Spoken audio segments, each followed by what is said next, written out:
Check Bobby అన్న చెప్పండి అన్న. తాత కాదు తమ్ముడు.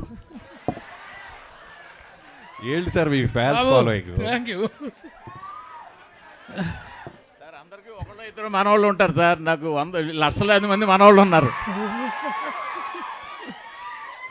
సార్ బాబీ గారు, చిన్న క్వశ్చన్ సార్. బాబీ గారు, దేవిశ్రీ ప్రసాద్ గారిని మీరు ఇష్టపడి వదిలేశారా, కష్టపడి వదిలేశారా?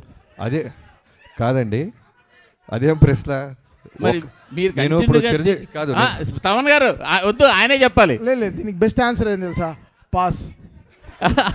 అలా కుదురుతుంది కాదు సార్. మీరు బలవంతంగా వదలాల్సి వచ్చిందా, లేకపోతే ఇష్టపడి వదిలేరా? కాదండి, నేను 6 సినిమాలు చేస్తే 6 హీరోలు మారారు. కాదు బాబీ గారిని నేను అంత మాత్రాన ఇప్పుడు నేనే ఇబ్బంది పెట్టా బాబీ గారిని. ఎందుకంటే నేను మీకు కాంట్రవర్సీ కావాలని ఆయన బ్యాగ్జో ఇస్తున్నారు. అది కాదు, మీకు తెలుసు. కాంట్రవర్సీ కావాలని ఆయన ప్రయత్నిస్తున్నారు. ప్లీజ్, కాంట్రవర్సీ కాదు, ఆయన సరైన ఆన్సర్ ఇచ్చారు. నేను ఇష్టపడి తమన్నా ఇప్పించాను చెప్పారు. కరెక్టే కదా. నన్ను తమన్నా దేవి అంటే నేను తమన్ అంటాను కదా, అలానే నన్ను అడిగారు తమన్నా దేవి అని తమన్నా నాన్న అయిపోయింది. అంతే కరెక్టే. మీరే అది కాంట్రవర్సీ ఏం కాదు. కాదు ఒక డైరెక్టర్గా నన్ను అడిగా నేను చెప్తా.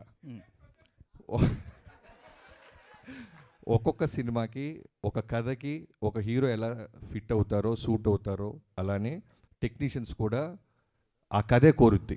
ఈ సినిమాకి తమన్ గారే కరెక్ట్ అని మీ టీం అందరూ భావించాం. సో తమన్ గారు ఈ సినిమాకి, ఇలాంటి సినిమాకి దేవి మ్యూజిక్ ఇవ్వలేరంటారా?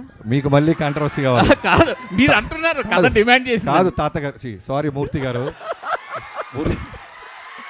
కాదు మూర్తి గారు, మీరు ప్రతి ప్రశ్నలోనూ వెతుక్కుంటే దానికి సపరేట్ సిటీకి పెడతారు. ఎందుకంటే ఒక సినిమా రాయడానికి ఎంత కష్టపడతామో, కాంట్రవర్సీ సైడ్ వస్తే మేము కూడా కొంచెం కొద్ది గొప్ప మీలాగా సపోర్ట్ చేయగలం.